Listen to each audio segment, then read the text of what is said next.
ofereço um livro de presente.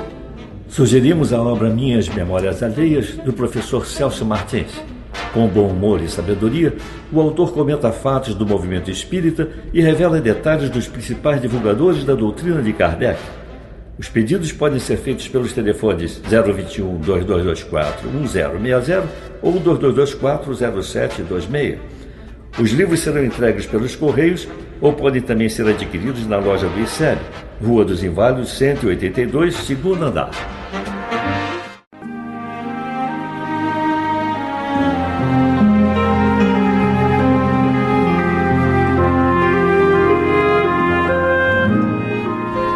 No ar, o programa Cultura Espírita, do Instituto de Cultura Espírita do Brasil. Olá, meus amigos, meus irmãos, muita paz a todos os corações. Aqui estamos com o nosso programa Cultura Espírita, do Instituto de Cultura Espírita do Brasil. Como sempre, está conosco aqui o nosso irmão Assarui Franco de Moraes, que fará agora suas saudações a todos vocês. É para agradecer a audiência, o carinho dos nossos ouvintes e desejar que Jesus os abençoe hoje e sempre. Meus irmãos, este mês de agosto nos reserva assim ainda grandes felicidades com a atividade do Instituto Cultura Espírita. Agora no sábado, dia 18, teremos a estreia do nosso Dr. José Henrique Rubim, que é um terapeuta, né? Ele já trabalha conosco aos sábados, com o pensamento de Joano de Ângeles, mas ele assumiu uma cadeira chamada Ciência, Espiritualidade e Cura, dentro da leitura da saúde quântica e na área de ciência espírita. Então o Dr. José Henrique Rubim vai nos apresentar neste sábado, iniciando a sua trajetória como expositor do Instituto, das 3 horas da tarde, Ciência, Espiritualidade e Cura, a visão da saúde quântica. Dr. José Henrique Rubim, que é um terapeuta muito excepcional,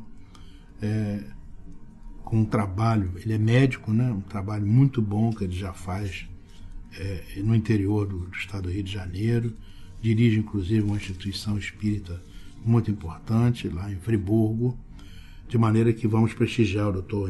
José Henrique Rubim, que é um grande expositor, um grande conhecedor, mas além de tudo uma pessoa profundamente evangelizada, moralizada, amorosa, e que estará à nossa disposição neste sábado aí às 15 horas. Mas o sábado começa de manhã para nós às 9 horas, com o nosso querido Silvio Cruz Portugal, que apresenta 2 turmas, uma de mediunidade, conceitos básicos, e outra de doutrina espírita. Nós informamos que é muito importante que as pessoas façam esses cursos com o Dr. Silvio Cruz Portugal, porque isso cria a base para entender e acompanhar os outros estudos doutrinários. Depois das 12 às 13h30, nós temos o nosso Samideano, o Altamiro Rocha, apresentando Esperanto Básico 1 e Esperanto Básico 2. São 2 turmas muito relevantes, né? Que essa língua neutra internacional, que é um grande sonho de amor da humanidade no futuro. Nós acabamos de ver agora aí as Olimpíadas, né? A dificuldade, porque falava-se inglês, mas havia uma infinidade de outros idiomas, e se você não... É muito difícil, tudo traduzido, né, para alguns idiomas ditos oficiais. Isso é custo, é perda de tempo, é muita dificuldade, né? E o Esperanto pode resolver essas questões muito bem, né? E por isso o nosso Instituto está comprometido com o ensino do Esperanto, e o nosso companheiro Altamiro Rocha está lá a partir das 12 horas, com 2 turmas de Esperanto Básico 1 e 2. Como este sábado agora é o 3º sábado, vai falar o nosso Dr. José Henrique Rubim. Vai trabalhar o pensamento de Joana de Anjos com o Dr. Jorge Andréa, que eu coordeno essa atividade, e só isso é uma garantia de alta qualidade. Aliás, diga-se de passagem, o Dr. Jorge Andréa, agora no dia 10 de agosto, completou 96 anos. 96 anos. Ele é realmente uma criatura muito especial, e é um privilégio para nós podermos participar. Quando ele faz aniversário, nós é que estamos de parabéns, porque é um privilégio, né, a gente ter passado mais um ano ao lado desse pensador emérito, dessa pessoa simples, humilde, modesta, um cientista de renome internacional, respeitado no mundo inteiro, né? e que está ali aos sábados no nosso instituto, coordenando o trabalho, modestamente sentado ali com a gente. Realmente ele é uma lição viva de conhecimento doutrinário e uma lição viva de vivência do Evangelho, né? É verdade. Nossas pedidos de bênçãos para o Dr. Jorge André, e que ele possa permanecer conosco ainda bastante tempo com essa lucidez, com esse carinho, né? Isso é o mais incrível nele. Realmente é extraordinário. Então não percam o Dr. Rubim, às 1h30, e depois às 3h ele volta, né, com Ciência, Espiritualidade e Cura.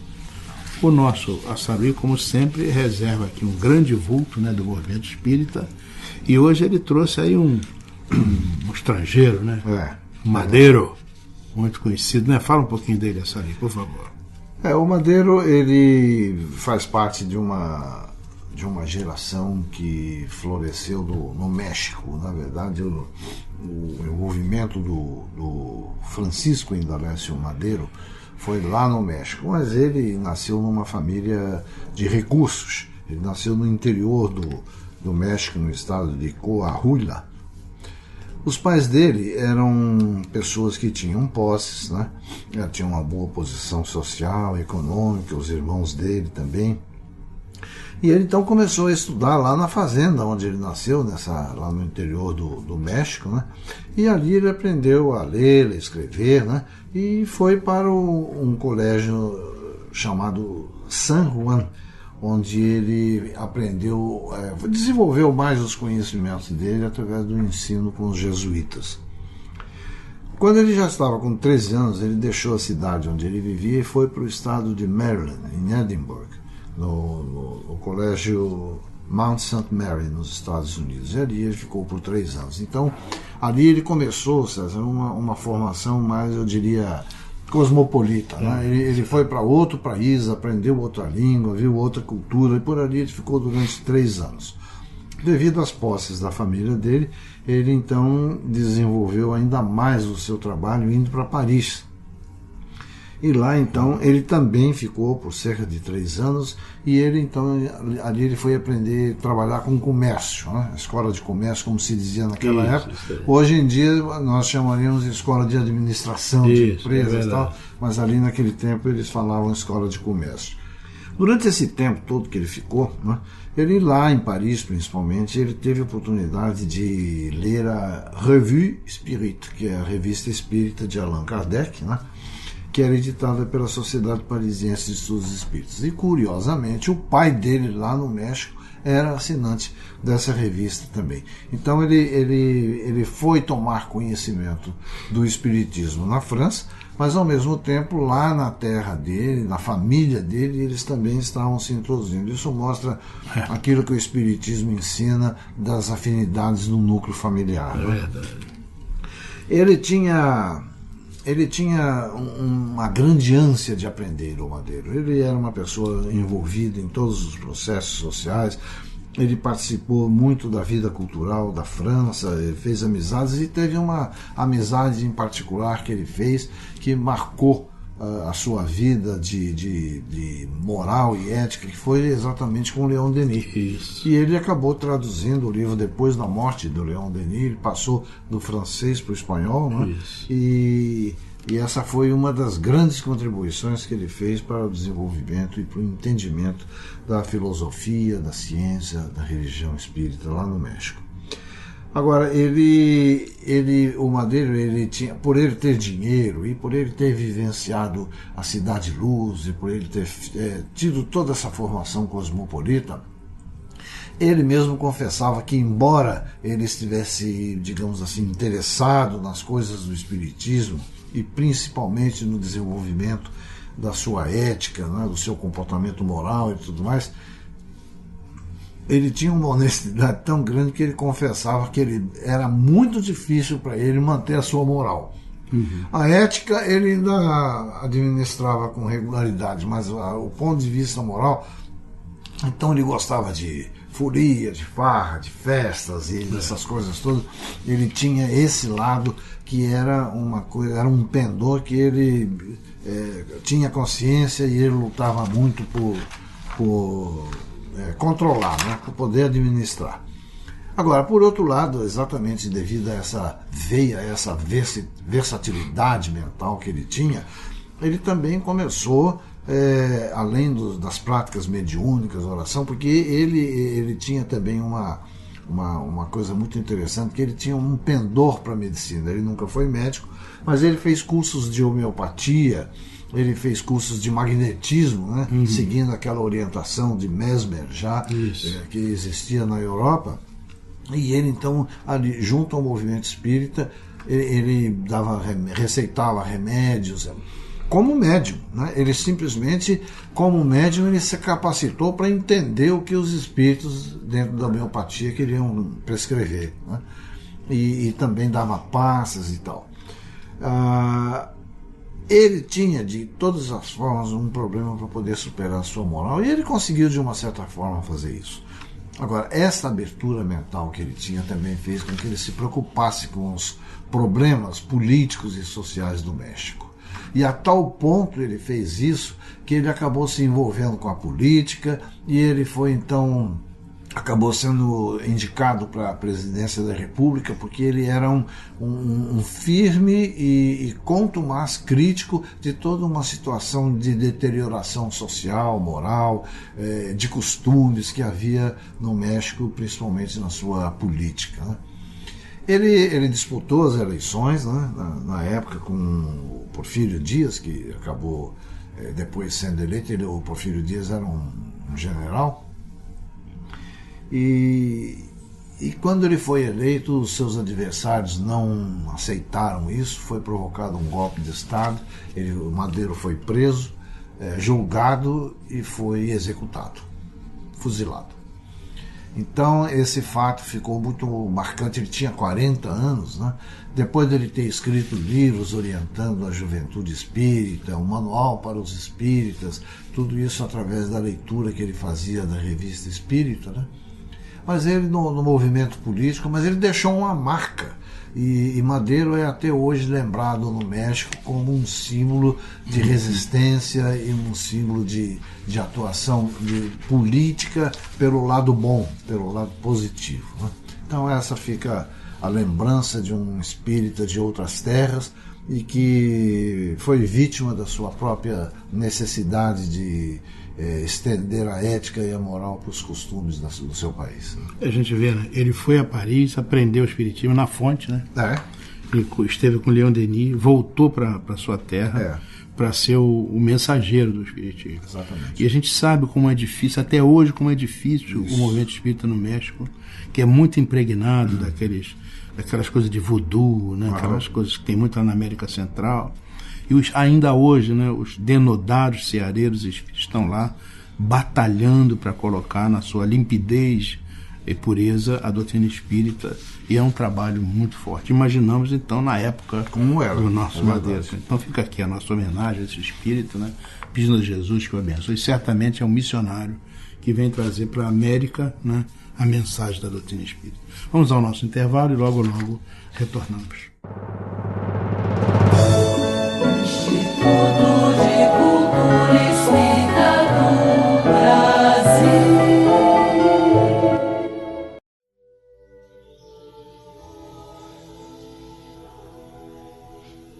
Prezados ouvintes da Rádio Rio de Janeiro, luz, paz e música aos seus corações. O poder de cura da oração. O ser é a busca constante do aperfeiçoamento, da evolução. Ciência e religião, quando aliadas a essa busca do ser, tornam possíveis o rompimento com os obstáculos e entraves da vida cotidiana, porque finalmente terá sido alcançado o equilíbrio. A quietude do espírito é a quietude da matéria, ou seja, com o espírito imbuído e envolvido pelas energias benfazejas da quietude, a matéria fica em harmonia. E essa harmonia é favorável ao conjunto, corpo e espírito. O progresso de ambos está ligado às energias que pensam, que agem e que desejam. Todo sentimento humano direcionado às amplitudes do espírito forma o templo em que a criatura consegue estabelecer a comunicação direta com o alto. Dessa comunicação surgem os lenitivos necessários que fortalecem, revigoram, harmonizam, transformam e auxiliam de fato na edificação dos ensinos de Jesus e a prática da caridade iluminada e iluminadora. De alguma sorte, há a busca pela cura, sejam das enfermidades físicas ou espirituais. A autocura tem sido uma nova bandeira erguida pelos corações que descobriram que o cultivo da fé e dos bons pensamentos pode ser favorável medicamento às problemáticas envolvendo o campo sensível da saúde. Todas as manhãs, junto ao sol que desponta, levantemos a voz numa profunda oração de amor e fé. E durante o dia, agradeçamos a Deus.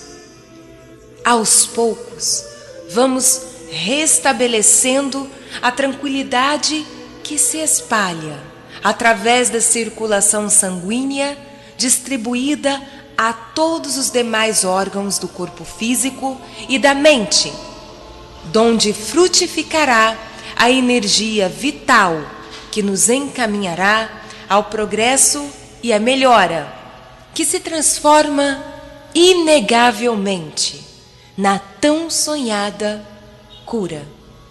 Queridos amigos ouvintes, vocês podem acompanhar os nossos programas através dos seguintes endereços eletrônicos: www.clubedearte.org.br ou através do nosso portal ICEB, www.portaliceb.com.br.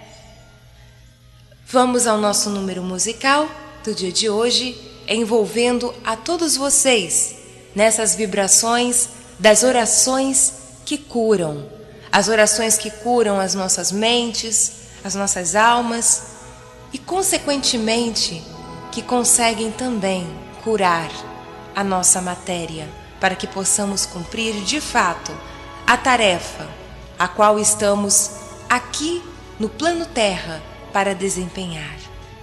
O intuito é sempre de ajudar, de fazer o bem, porque a caridade é a nossa bandeira.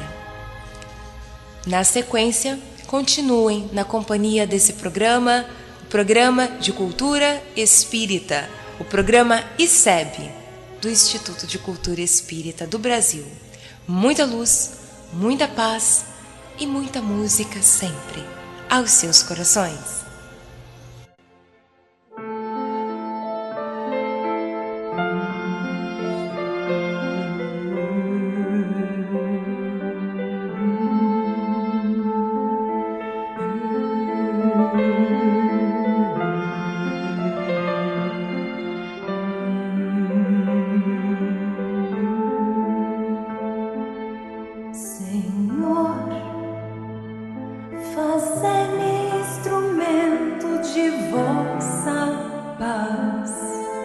Onde houver ódio, que eu leve o amor. Onde houver ofensa, que eu leve o perdão. Onde houver discórdia, que eu leve a união. Onde houver dúvida, que eu leve a fé. Onde houver erro, que eu leve a verdade. Onde houver desespero, que eu leve a esperança. Onde houver tristeza, que eu leve a alegria. luz.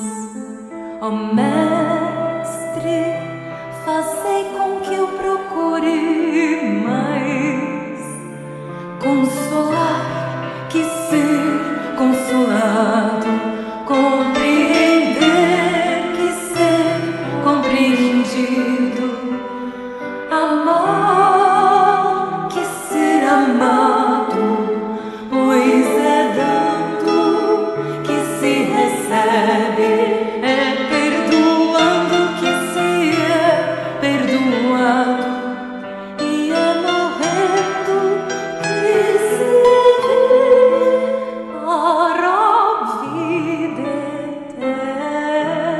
eterna.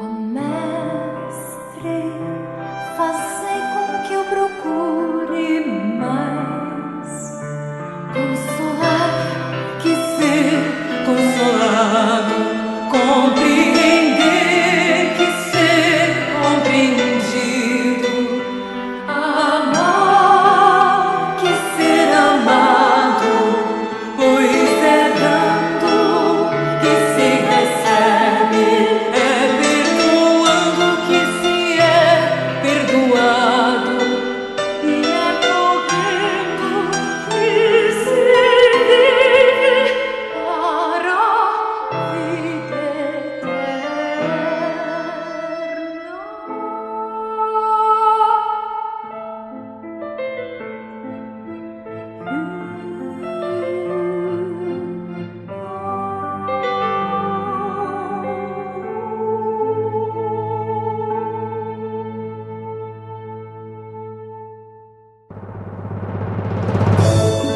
Instituto de Cultura Espírita do Brasil. Um simples gesto, um ato de enormes proporções. Um simples gesto é capaz de dar apoio, acolher, educar, alimentar. Um simples gesto traz com ele benefícios incalculáveis. Um simples gesto contribui para realizar o bem. Participe para que a rede social do bem possa aumentar a sua capacidade de multiplicar as suas ações sociais. Pratique isso na hora que você for pagar a sua próxima compra. Use o cartão de crédito exclusivo O Bem. Peça já o seu cartão. Ligue 0800 644 2273. Instituto de Cultura Espírita do Brasil. Olá, meus amigos, meus irmãos, aqui estamos retornando com o nosso programa Cultura Espírita, do Instituto de Cultura Espírita do Brasil, como sempre pelas ondas amigas da emissora da Fraternidade, a Rádio Rio de Janeiro, 1400 kHz, e contando sempre com o apoio inestimável do nosso querido Toninho Barbosa, que ali está do outro lado, arredondando a nossa voz e ajustando da melhor maneira possível as nossas dificuldades para que a gente possa minimamente fazer o programa com alguma qualidade e competência. Nós acabamos de ouvir a nossa querida Natasha, como sempre encantando a todos com a sua voz maravilhosa, né? Está sendo agora, a Natasha está sendo trabalhada para aprimorar ainda as suas condições naturais, que são muito boas, mas nós estamos agora colocando ela para estudar música, né? E desenvolver esse conhecimento também, ao lado disso, um estudo maior de evangelho, para que ela possa se capacitar cada vez mais e melhor nessa divulgadora do espiritismo através da arte espiritualizada, né? Neste bloco nós vamos trabalhar com as perguntas, né, Sabe? As perguntas que os nossos irmãos nos enviam, e hoje nós temos aqui a nossa querida Nilceia de Abreu Cardoso, do Leblon, né, na zona sul do Rio de Janeiro, e ela pergunta: todo espírita sabe que o passe magnético é benéfico. Por que a medicina não reconhece isso e o adota em suas práticas de cura? Por que isso, sabe? O que acontece, Nilceia, é que a ciência e a medicina, também se inclui, né, segue seus próprios padrões de trabalho. E tem muita dificuldade em se envolver com aquilo que entende como fantasia ou uma prática religiosa sem conteúdo. São expressões que a gente vê muitas vezes, eu já vi isso até em inquéritos, né, onde através do Conselho Regional de Medicina de alguns estados, ao longo dos anos, ao longo do tempo, essas coisas foram colocadas, né? Se bem que hoje em dia já existe uma melhor tolerância, vamos dizer assim, nesses aspectos, mas ainda a medicina ainda tem uma postura totalmente contra isso, né? O caminho para essa união, Nilce, entre a ciência e a religião, ele é longo e é muito difícil. Mas hoje em dia nós já vemos muitos médicos, psicólogos, cientistas em geral, prestando mais atenção na fenomenologia de cura que é utilizada nas práticas espíritas sérias. Nós estamos falando aqui em médicos, cientistas. Nós temos, por exemplo, na Universidade de São Paulo, o Dr. Sérgio Felipe de Oliveira. Ele desenvolve um trabalho muito grande onde ele procura mostrar que a mediunidade ela é um fenômeno natural, normal, e o nosso organismo ele é adaptável a ela, ele explica como é a mecânica, a fisiologia da mediunidade de uma forma científica. Ele é um médico, ele tem doutorado e ele é espírita. Na parte da psicologia, nós vamos ver, por exemplo, nós temos aqui no Rio de Janeiro o professor Henrique Meireles, um psicólogo muito conhecido, e ele trabalha no seu centro de apoio psicológico, ele trabalha nos postulados de Kardec e perfeitamente adaptados e coerentes com a ciência, com a psicologia, né? E nós vamos encontrar também cientistas. Existe um livro chamado A Linguagem de Deus. Esse livro foi escrito por um cientista americano que ele é de formação protestante, onde ele mostra, por exemplo, ele foi o cientista que montou o genoma, o mapa do genoma. Genoma é o mapa das sucessões do DNA, que é o processo pelo qual as características, as transmissões raciais e a etnia é colocada através da transmissão dele, né? Onde estão os cromossomos, as ligações dos aminoácidos e etc. É um processo altamente científico e, no entanto, ele nos mostra, ele dá ao livro exatamente a linguagem de Deus, ou seja, é assim que Deus fala, através da mais perfeita expressão da ciência, né? Tudo isso, então, Nilce, é só para lembrar, o passe a que você se acostumou a ver na casa espírita não é um atributo do espiritismo. Ele também acontece em algumas religiões orientais e diversas outras de cunho espiritualista, sempre com o traço comum da imposição das mãos sobre o paciente. Aí é que é feita a transmissão, é um processo de magnetismo. O passe, ele é uma transfusão magnética. Assim como nós temos a transfusão de sangue, nós temos também a transfusão magnética, que é onde as energias passam para um organismo que está debilitado, para uma mente que está debilitada, e através desse processo, então, o equilíbrio se faz. Um dia, Nilceia, a medicina vai reconhecer isso. De uma certa forma, já existem avanços, mas, infelizmente, ainda não é tudo. Um dia a medicina vai entender isso. Muito bem, e sabemos que há muitas pesquisas científicas, né, caminhando nessa direção. Muito. Mas a nossa Nilceia mandou outra pergunta para nós. Como os senhores veem as chamadas cirurgias espirituais? Interessante, esse é um caso interessante, né? Eu não sei, a palavra cirurgia, César, ela muitas vezes pode conduzir a um equívoco na maneira como as pessoas entendem isso. Mas eu creio que nós não temos uma outra expressão mais feliz para poder explicar exatamente o que acontece, né? Embora o tema ele ainda seja um pouco polêmico, é preciso antes separar os médiuns que estão envolvidos nessa prática de cura. Temos aqueles que são sérios, desenvolvem uma mediunidade com Jesus, não trabalham por dinheiro e conhecem os seus limites. Sim, porque os tratamentos espirituais, em muitos casos, e não podem excluir a participação da medicina, dos médicos e dos hospitais da Terra. Por isso é que eles têm que conhecer os seus limites, né?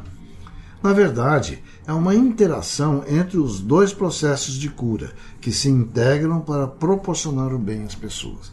Então é muito importante, César, que nesses chamados cirurgias ou tratamento espiritual, esse processo é para atingir e para procurar equilibrar uma parte do processo da patologia da doença.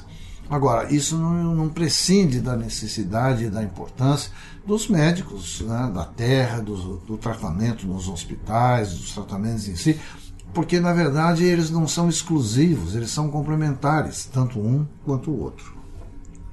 Por outro lado, Nilceia, temos os falsos médiuns de cura, aqueles que se aproveitam da boa-fé e do desespero dos doentes, muitos em estado de avançada doença, para então usufruir vantagens financeiras, mentindo e desrespeitando a dor do próximo. Esses não são veículos de cura. Eles são mensageiros do mal e não fazem ideia do quanto vai ser doloroso para eles quando descobrirem que o dinheiro oferido com suas práticas equivocadas não poderá ajudá-los no resgate de suas faltas. As curas espirituais realizadas através dos médiuns sérios, que são comprometidos com o bem, elas são reais e têm ajudado muitos no alívio de suas doenças. Existem catalogados inúmeros casos de sucesso nesses tratamentos espirituais e eles são verdadeiros. Mas é preciso que haja uma conjugação de interesses. O interesse do paciente, o mérito do paciente em se curar, né? E a boa vontade, o interesse despojado, a visão do bem em que o médium se coloca para poder fazer esse trabalho, né? Então, é assim que nós vemos como um fato efetivo, um fato real. Diga-se passagem que jamais o Espiritismo pretende substituir a medicina. De jeito nenhum. A medicina da Terra tem a sua função absolutamente respeitável. O que a gente entende é que lá na frente, com essa leitura cada vez mais clara a respeito do caráter vibratório da criatura humana, né, nós vamos admitindo uma medicina de vibrações. Né? Também essa percepção de que nós somos espíritos, né, da continuidade da vida, enfim. Certamente lá na frente a medicina usará cada vez mais recursos espirituais nas suas atividades. E estamos avançando à medida em que a era da regeneração vai se colocando, essa medicina que absolutamente não abdica dos conhecimentos da Terra vai agregando a esses conhecimentos conceitos espirituais, se Deus quiser. Vamos então agora ao nosso intervalo, né? Vamos ouvir o nosso companheiro Geraldo Cardoso com a Internet do Bem e logo retornaremos, se Deus quiser. Instituto de Cultura Espírita do Brasil. Um simples gesto, um ato de enormes proporções. Um simples gesto é capaz de dar apoio, acolher, educar, alimentar. Um simples gesto traz com ele benefícios incalculáveis. Um simples gesto contribui para realizar o bem. Participe para que a rede social do bem possa aumentar a sua capacidade de multiplicar as suas ações sociais. Pratique isso na hora que você for pagar a sua próxima compra. Use o cartão de crédito exclusivo O Bem. Peça já o seu cartão. Ligue 0800 644 2273.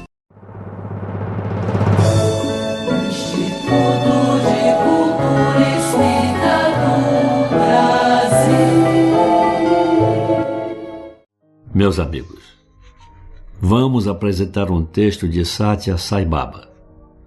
Sabemos que o nosso irmão não é espírita, segundo a codificação de Kardec. No entanto, é um espírito de muita luz, cujo perfil de homem de bem se revela no conteúdo de suas declarações. É o que veremos na mensagem de hoje, intitulada O Avatar do Amor. Sai Baba nos diz: preces. As preces devem emanar do coração, onde Deus habita, e não da cabeça, onde as doutrinas e as dúvidas se chocam. Meditação. Pode uma pessoa ensinar meditação a outra? é possível ensinar a postura, a posição das pernas, pés e mãos, a forma e o ritmo de se respirar. Porém, meditação é uma atividade do mais íntimo do ser humano. Ela envolve uma profunda quietude subjetiva, o esvaziamento da mente e o encher-se com luz que emerge da divina chama interior. É uma disciplina que não se ensina nos livros. Caminho para Deus.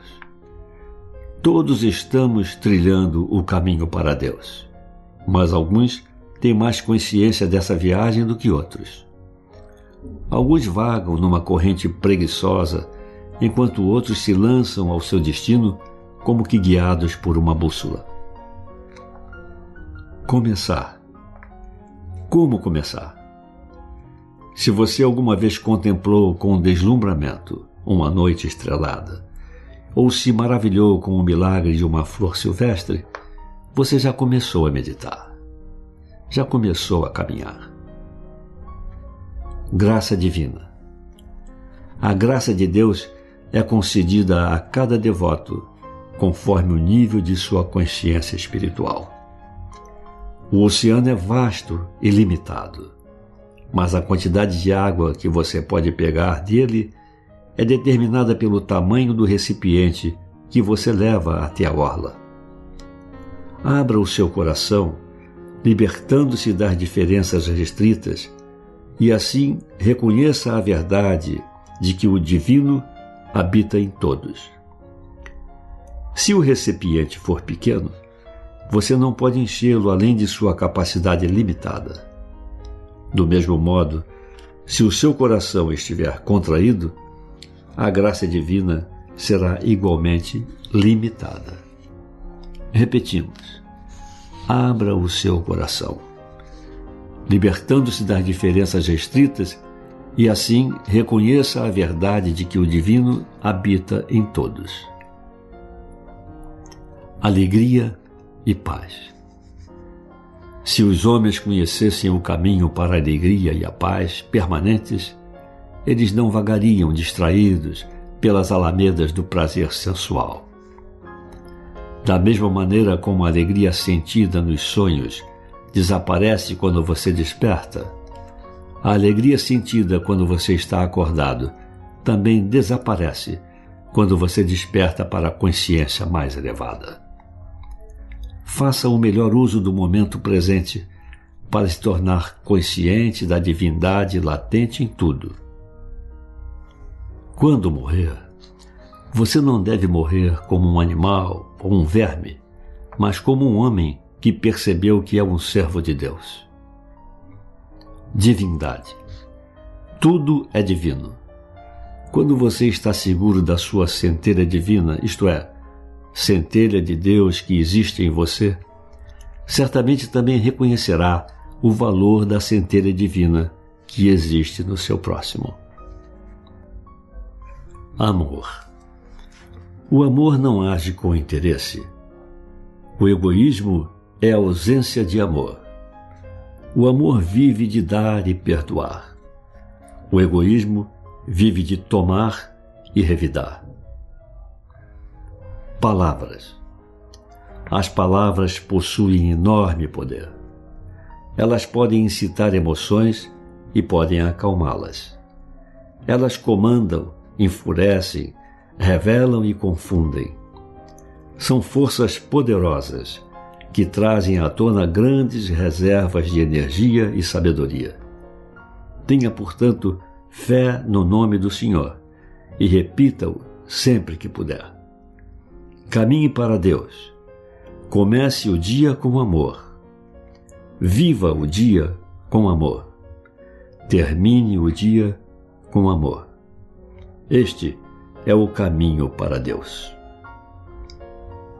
Meus amigos, agradecemos a sua gentil atenção e nos despedimos desejando a todos uma semana de muita paz.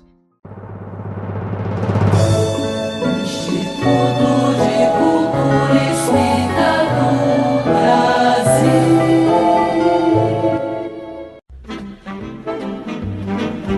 ofereço um livro de presente.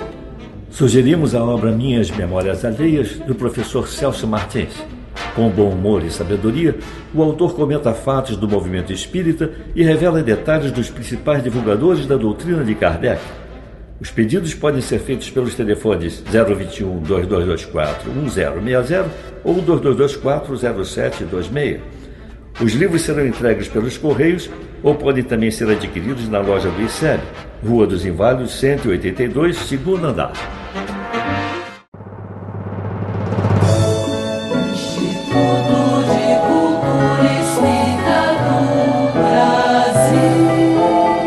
Olá, meus amigos, meus irmãos, estamos aqui retornando com o nosso Cultura Espírita, depois de ouvir o nosso querido Geraldo Cardoso, né, com a Internet do Bem, que traz essa novidade, né, para todos nós. Vamos entrar no último bloco do nosso programa, com a literatura espírita, né, dentro da visão da cultura espírita. E na literatura espírita estamos trazendo Palavras de Vida Eterna, esse livro maravilhoso, né, do nosso Emmanuel, pela pena abençoada do nosso Francisco Cândido Xavier. Esse livro foi publicado em Uberaba pela editora Comunhão Espírita Cristã. Vamos trabalhar aqui o item chamado Compreendendo, né? Que o nosso Emmanuel, ele discute uma passagem da segunda epístola de Paulo aos Coríntios, em 4:7, que diz assim: temos, porém, este tesouro em vasos de barro, para que a excelência do poder seja de Deus e não de nós. Isso é muito importante, né? A gente pensa que nós é que somos os bons, né? Nós é que fazemos alguma coisa, que nada, somos vasos de barro, quebrando à toa. É isso aí, o que acontece de bom vem de Deus. Então o nosso Emmanuel começa explicando: sigamos compreendendo. Lembra-te de que os talentos da fé e o conhecimento superior, o dom de consolar e a capacidade de servir, não obstante laboriosamente conquistados por teu esforço, constituem bênçãos do Criador em teu coração de criatura. Quer dizer, a gente tem que fazer força, né? Mas aquilo que a gente vai conquistando só acontece porque o Pai nos apoia, nos fornece, né? Nos oferece condições para que nós possamos ir aumentando o nosso patrimônio espiritual. Continua o nosso Emmanuel: não te furtes desse modo à lavoura do bem, a pretexto de te sentires ainda sob a influência do mal. Quer dizer, o bem é o caminho, né? É o trabalho, que tem múltiplas formas, né? Como ele diz, é lavoura, é a terra bruta que a gente tem que arar, né? Tem que trabalhar, tem que melhorar para depois jogar a semente e ela produzir. Essa terra bruta somos nós, né? E o bem é o esforço que a gente faz cada dia para nós nos melhorarmos um pouco, né? Melhorar esse terreno que somos nós, ainda uma terra de baixa categoria, de baixa qualidade, né? A esse respeito, César, eu venho aqui lembrar uma carta de Bezerra de Menezes, sim, o livro, onde Bezerra dizia que ele tinha o conhecimento, né? Ele lutava muito contra os seus maus pendores. Isso era Bezerra. Bezerra falando isso, né? Mas que isso não excluía de sempre procurar trabalhar no bem. E nesse ponto ele fazia menção à frase de Paulo, né? Quando ele dizia que a questão da conveniência, né? De que nem tudo convinha, embora tudo lhe fosse permitido. Exatamente. Né? Tudo me é lícito, mas nem tudo me convém. Né? Então continua aqui o nosso querido Emmanuel: até alcançarmos triunfo pleno sobre os nossos desejos malsãos, sofreremos na vida, seja no corpo de carne ou além dele, os flagelos da tentação. E é isso mesmo, né? Engraçado que todo o movimento que o Espiritismo nos oferece passa por essa visão da reforma íntima, né? Quer dizer, a gente tem que fazer essa transformação. Qual é o estágio em que nós estamos hoje? Como disse recentemente o nosso querido Jorge Cerqueira, numa palestra belíssima no Instituto de Cultura Espírita, ele lembrou o Sócrates: conhece-te a ti mesmo, dizendo, na verdade, isso é uma trajetória.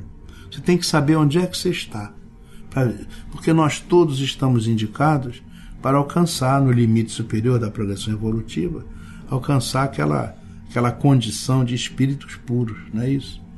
Como diz Jesus no Sermão da Montanha, né? São os puros de coração que verão a Deus. Então, é isso, vamos chegar lá. Essa é a visão de futuro. Mas de que posição nós estamos partindo? Né? Por isso é o conhece-te a ti mesmo. Né? Quer dizer, até alcançarmos triunfo pleno sobre os nossos desejos malsãos, quer dizer, o que nós sabemos é que nós ainda estamos no começo da nossa caminhada. Estamos mais próximos da origem do que da destinação. Né?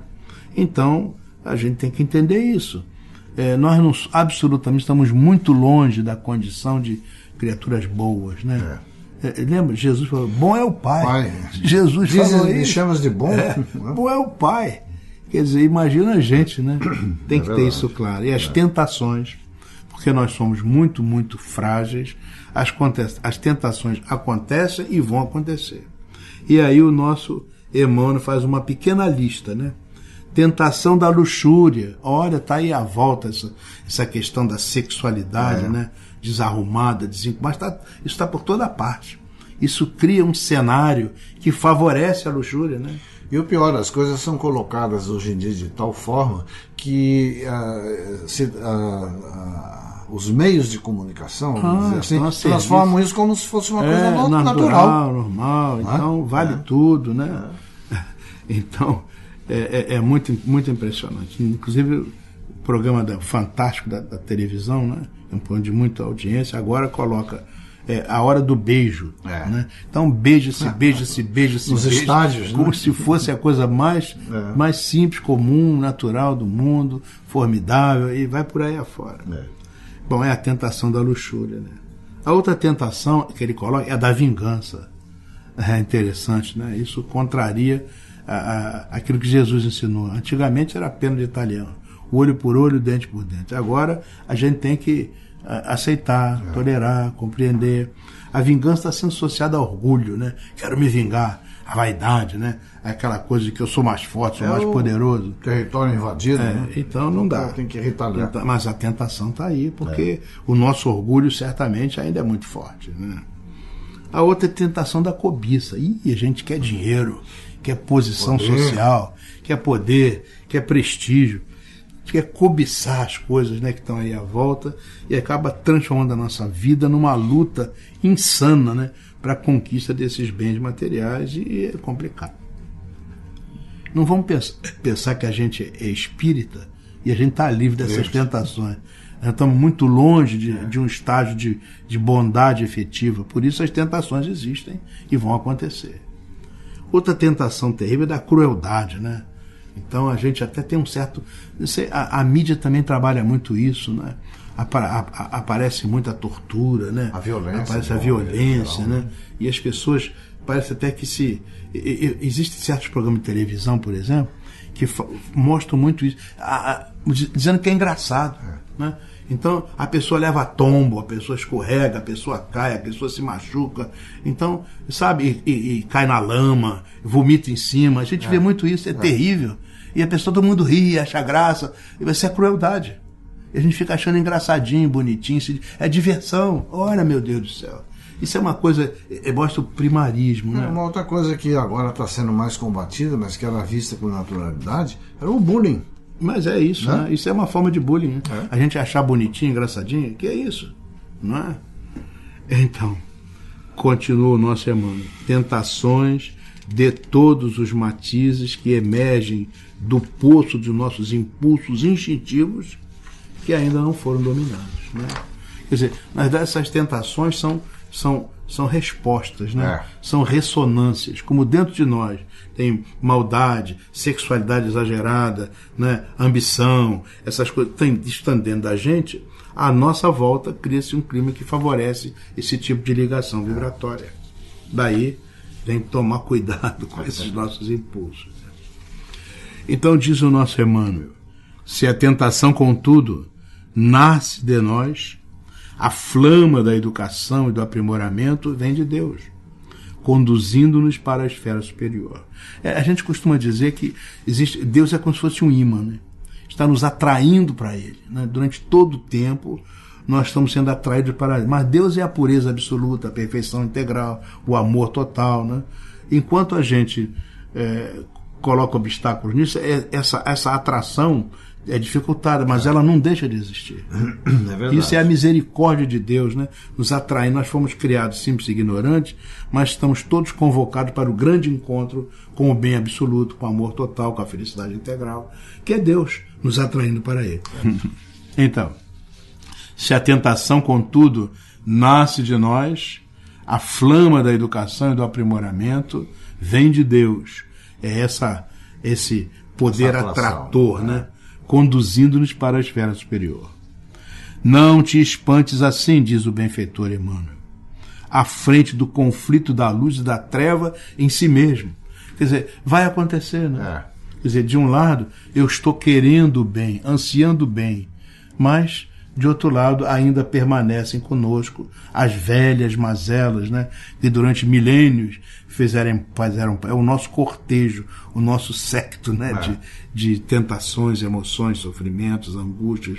Na verdade, a ignorância da lei. E é no equilíbrio disso que está o grande desafio, né? É isso aí.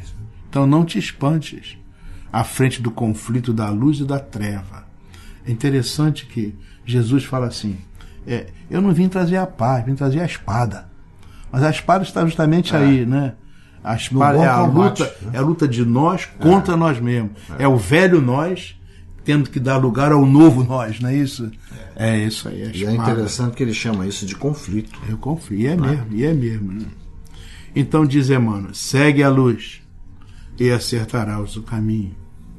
Riqueza mediúnica, fulgurações da inteligência, recursos geniais e consagração à virtude são tesouros do Senhor, que na feliz definição do apóstolo Paulo transportamos no vaso de barro de nossa profunda inferioridade, a fim de que saibamos reconhecer que todo amor, toda sabedoria, toda santificação, toda excelência e toda beleza da vida não nos pertencem de modo algum, mas sim a glória de nosso Pai, a quem nos cabe obedecer e servir hoje e sempre. Por isso todas as grandes almas são muito simples, muito humildes, muito modestas e imputam todas as conquistas, não a si, mas a bênção do Pai. Aliás, o magistério de Jesus é pródigo isso mesmo. Ele sempre transferiu para o Pai, né? Então, meus amigos, meus irmãos, estamos chegando assim ao final do nosso programa, como sempre, muito, muito agradecidos pela atenção generosa, né? E está aqui o nosso Assaruí para fazer as suas despedidas. Esperando que o Pai abençoe a todos e ilumine seus lares. Então, meus irmãos, até a próxima semana, neste horário, se Deus quiser, e até lá, muita paz. Pela Rádio Rio de Janeiro, o Instituto de Cultura Espírita do Brasil apresentou Cultura Espírita, um programa que vai ao ar às quintas-feiras, às 12 horas, com César Reis, Assaruí Franco de Moraes, a Natasha Mequena e Geraldo Cardoso. Agradecemos pela sua audiência. Até o nosso próximo programa. Paz e bem.